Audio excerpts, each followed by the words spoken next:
ప్రతి సెల్‌లో ఒక 2 బైబిల్స్ మాత్రం ఉంటాయి. అవి చదువుకోవచ్చు వీళ్ళంతే. ఇంకా వేరే చేయడానికి గానీ, పుస్తకాలు గానీ వాళ్ళకేమి ఇవ్వరు.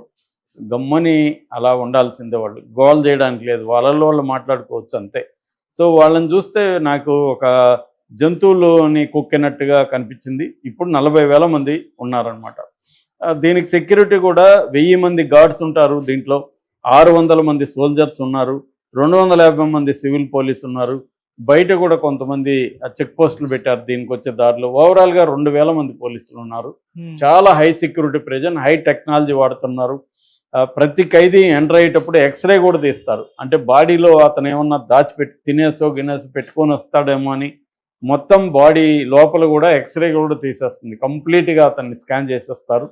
అతని దగ్గర ఏమీ ఇంకా ఉండడానికి లేదు. అతన్ని అలా పంపిస్తారు. దాని తర్వాత ఈ సెక్యూరిటీకి సంబంధించి కూడా మొత్తం 19 టవర్స్ ఉంటాయి. 19 టవర్స్‌లో నిరంతరం పోలీసుల గస్తే ఉంటుంది. ఈ సెల్‌లో కూడా పైన కొన్ని ఇది పెట్టారు. పైనుంచి కూడా వీళ్ళని అబ్జర్వ్ చేయొచ్చు అనమాట. 24 అవర్స్ పైనుంచి చేస్తారు, బయట నుంచి చేస్తుంటారు. అంటే ఒక 24 అవర్స్ వాళ్ళని అబ్జర్వేషన్ ఉంటారు. సీసీటీవీలు ఉంటాయి వాళ్ళ రూముల్లో. ఇక్కడ సీసీటీవీ రూముల్లో పెట్టుకొని అక్కడ చూస్తుంటారు. ఇలాగా వాళ్ళు కదలికలన్నీ కూడా నోట్ అయిపోతూ ఉంటాయి. వాళ్ళకి ఏ రకమైన ఫ్రీడమ్ అని కానీ రైట్స్ కానీ లేవు.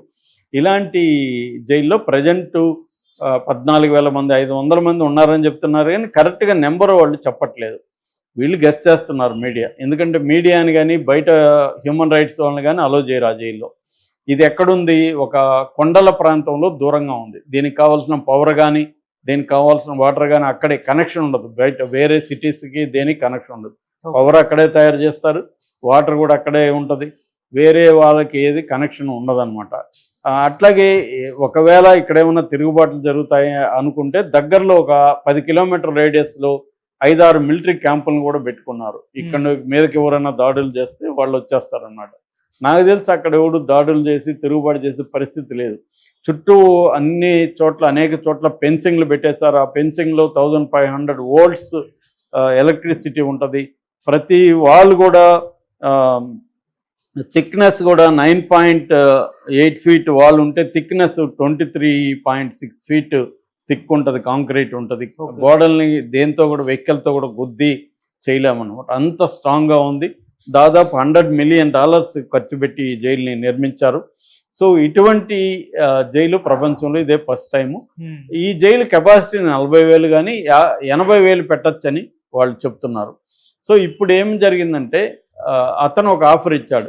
ఎవరు? ఈ నయీబ్ బుకేలే అనేవాడు ఈ మార్క్ రూబియోకి ఆఫర్ ఏమి ఇచ్చాడంటే, మీ దేశంలో ఉండే ఖైదీలు మాకు పంపించండి, మేము ఇక్కడ పెట్టుకుంటాం, దానికి ఒక ఖైదీకి ఎంత అని డబ్బులు ఇవ్వండి మాకు అని. అంటే ఒక అవుట్ సోర్సింగ్ అన్నమాట. ఇది బ్రహ్మాండంగా నచ్చింది. మార్క్ రూబియో చెప్పాడు, ప్రపంచంలోనే ఫస్ట్ టైం ఇంత గొప్ప మైగ్రేటరీ అగ్రిమెంట్ అనేది ఫస్ట్ టైము, మైగ్రేటరీ ఆఫర్ అనేది ఫస్ట్ టైం అని. ట్రంప్ కూడా ఇది బెస్ట్ ఆఫర్ అని చెప్తున్నాడు. ఇక్కడ అయితే ఒక ప్రాబ్లం ఉంది.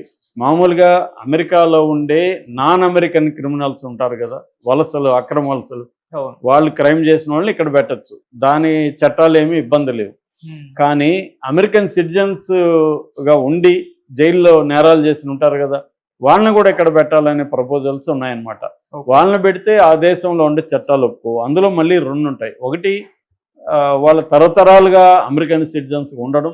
2, అక్కడ బయట సిటిజన్స్కి అమెరికాలో పుట్టిన పిల్లలు ఉంటారు కదా, దాన్ని నేచురలైజేషన్ సిటిజన్షిప్ అంటారు, బై బర్త్తో వచ్చేదాన్ని.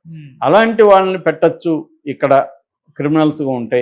ఎందుకంటే డీనేచురలైజేషన్, ఏదైనా క్రైమ్ చేస్తే వాళ్ళ పౌరసత్వాన్ని రద్దు చేసే హక్కు ఆ దేశ ప్రభుత్వానికి ఉంది.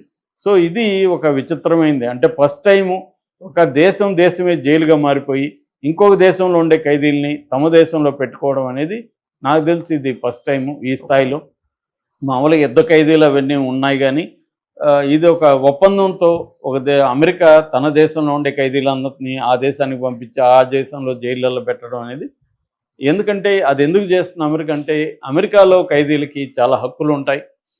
వాళ్ళకి కోర్టు కానీ న్యాయస్థానాలు కానీ లేకపోతే చట్టం కానీ అనేక హక్కులు ఇస్తుంది. ఈ దేశంలో ఏమి హక్కులు లేవు. ఎల్ సాల్వడార్ పెట్టేస్తే వాళ్ళు ఇంకా మగ్గిపోయి అక్కడెక్కడే రోజు రోజు కుంగి కుసించి చచ్చిపోవాల్సింది. ఫుడ్ కూడా వాళ్ళకి క్వాంటిటీ చాలా లిమిట్గా పెడతారు. Rice, beans, pasta, boiled eggs ఈ 4 రకాలు వాళ్ళకి అవే పెడుతుంటారు ఇంక జీవితాంతం. అది కూడా కొలత వేసి పెడతారనమాట. అంతే తినేసి అంతే. అందరూ బక్కబక్కగా ఉన్నారు ఖైదీలు నేను చూస్తే. అందరూ ఒకే రకంగా దీనంగా బక్కబక్కగా ఉన్నారు. వాళ్ళు చనిపోవడానికి కూడా, ఆత్మహత్య చేసుకోవడానికి కూడా అక్కడ స్కోప్ లేదు. చచ్చినట్టు బతకాల్సిందే. ఇది పరిస్థితి. ఇది ఒక విచిత్రమైన పరిస్థితి. మరి ఇది ఏ స్థాయిలో జరుగుతుంది? ఈ ట్రంప్ చేసే రకరకాల పిచ్చి నిర్ణయాల్లో ఇది ఒకటి అనమాట. మరి ఇది ఏం జరుగుతుందనేది చూడాలి. Okay sir, thank you so much.